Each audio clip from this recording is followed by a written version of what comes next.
1965 ভারত পাকিস্তান যুদ্ধের পর সীমান্ত নিরাপত্তার জন্য কেন্দ্রীয় বাহিনীর প্রয়োজন স্পষ্ট হয়। প্রধানমন্ত্রী লাল বাহাদুর শাস্ত্রী এপ্রিল 1965-তে বর্ডার সিকিউরিটি ফোর্স গঠনের অনুমোদন দেন। 1962 চীন যুদ্ধ প্রমাণ করেছিল রাজ্য পুলিশ সীমান্ত পাহারা দিতে সক্ষম নয়। কার্গিল যুদ্ধ, 1971-এর লঙ্গেওয়ালার লড়াই এবং বিভিন্ন প্রাকৃতিক দুর্যোগে বিএসএফ সাহসিকতার সঙ্গে দায়িত্ব পালন করেছে। শাস্ত্রীজির সিদ্ধান্ত ছিল দেশের সুরক্ষার মজবুত ভিত্তি।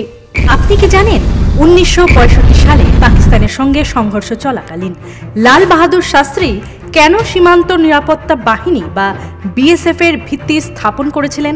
1962 সালের চীন যুদ্ধ ভারতের কাছে ছিল বিরাট শিক্ষা, আর 1965 সালে পাকিস্তানের সঙ্গে কচ্ছের রণের সংঘর্ষ ভারতকে ভাবতে বাধ্য করে।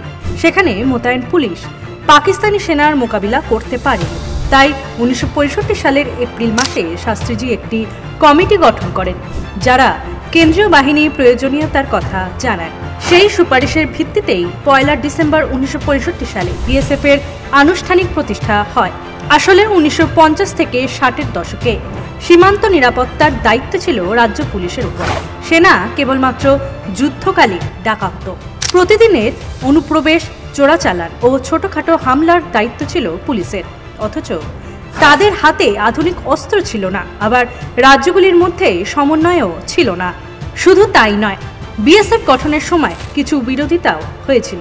বিরোধী দল এটিকে কেন্দ্রের অতিরিক্ত নিয়ন্ত্রণ বলে সমালোচনা করে। Senior IPS officer Khusro ফারামুর্জ Rustomji মনে করেছিলেন এর ফলে রাজ্যগুলির ক্ষমতা দুর্বল হবে। কিন্তু শাস্ত্রীজির যুক্তি ছিল স্পষ্ট, এটা রাজনীতির নয়, জাতীয় নিরাপত্তার প্রশ্ন। শেষ পর্যন্ত তিনি 1965 সালে বিএসএফ এর প্রথম মহাপরিচালক হন এবং 1972 সালে পর্যন্ত দায়িত্ব পালন করেন। গঠনের সময় সেনাপ্রধান জেনারেল জেএন চৌধুরী, প্রতিরক্ষা সচিব এডি পণ্ডিত এবং স্বরাষ্ট্র সচিব এলপি সিংও গুরুত্বপূর্ণ ভূমিকা নিয়েছিলেন। শাস্ত্রীজির এই সিদ্ধান্ত এতটাই যুগান্তকারী ছিল যে পাঞ্জাবের পুনর্গঠনে নিরাপত্তার যুক্তি কোনো বাধা হয়ে দাঁড়ায়নি। জানুয়ারি 1966-তে তার মৃত্যু হলেও ইন্দিরা গান্ধীর আমলে 1 নভেম্বর 1966-তে পাঞ্জাব, হরিয়ানা ও হিমাচল প্রদেশের পুনর্গঠন সম্ভব হয়েছিল। আসুন এক নজরে দেখে নিই বিএসএফ এর অবদানগুলি। 1971 সালে ভারত পাকিস্তান যুদ্ধে বিএসএফ মুক্তিবাহিনীকে প্রশিক্ষণ দেয় এবং সীমান্তে প্রতিরক্ষা সামলায়। সাল 1971 লঙ্গেওয়ালার যুদ্ধ, বিএসএফ জওয়ানরা সেনার সঙ্গে কাঁধে কাঁধ মিলিয়ে লড়েছিল। সাল 1999 কার্গিল যুদ্ধ, দুর্গম এলাকায় সেনাকে গুরুত্বপূর্ণ সহযোগিতা করে বিএসএফ।